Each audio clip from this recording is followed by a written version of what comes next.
Well, a very good morning to you, Julians, there in studio. And it is very interesting that in one part of the country we are talking, as Bernard has espoused, we are talking about unemployment. And here in Nairobi, we are talking about filling the position of deputy governor, as is going to be discussed in the devolution committee. We are trying to look for a job for someone, and the Senate is trying to intervene just to see whether they can implore upon Governor Mike Sonko to have a deputy governor. He has been operating without one since last year, January, that is on 12th January, when Polycarp Igathe, who was elected on one ticket with Mike Sonko, decided to resign and go into other works. And right now there is pressure that is mounting, especially from the speaker, from the senator of Nairobi County, that is Senator Sakaja, who petitioned the Senate to actually call Governor Mike Sonko to come in and to answer to these charges, whereby he says that it is actually becoming unbearable for this county of Nairobi to operate without a governor. That is more than a year on.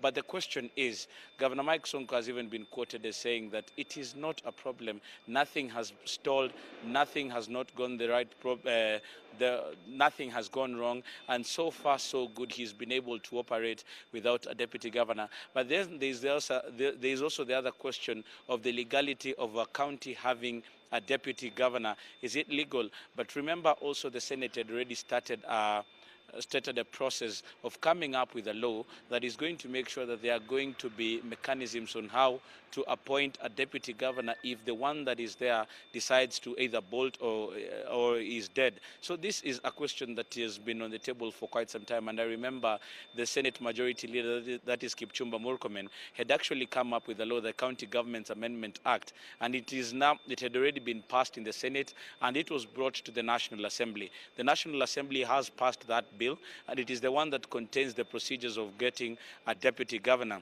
So if the National Assembly has done with it, but it has proposed some amendments. If the Senate agrees with these amendments that have been made to this particular law, then it will be taken to the President for assent. And if the Senate does not agree to these amendments that have been made by the National Assembly with regards to this law, then we are looking at a possibility of having a quagmire, as this is going to go into mediation. So Governor Mike Sonko, probably when he'll be appearing before this committee, is going to be looking at this aspect, as he is calling on the Senate probably to be very vigilant with regards to a law that is going to give him those powers to either appoint a deputy governor. Remember in Nyeri there was also a similar situation, but the governor went on to appoint a deputy whom they have worked with for quite some time. But at this particular time, Governor Mike Sonko proposed the name of Miguna at one time, but that name was rejected by the county assembly.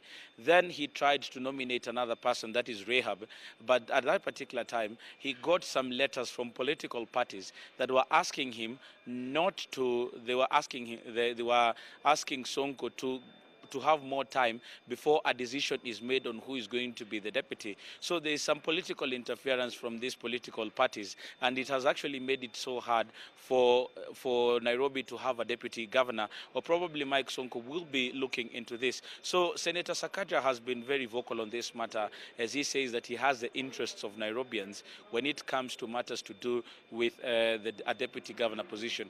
Yesterday we saw members of the County Assembly of Nairobi call a press conference, and they say that Governor Sonko has been doing very well without a deputy governor, but probably the Senate is going to guide that discussion so that they make sure that everything that is going to happen is going to be done within the law. At this particular time, the Senate is on recess, and probably this law is going to be one of those that it is going to be looking into when it comes back. Another meeting that is happening right now with the CPAC, that is the Public Accounts and Investments Committee of the Senate, is that they are having a meeting with Treasury, with the control of budget, with the Auditor General, and it is looking into matters devolution. And this meeting is key when it comes to devolution and how to effect devolution in counties, and also doing guidance. So these are matters that we are looking into.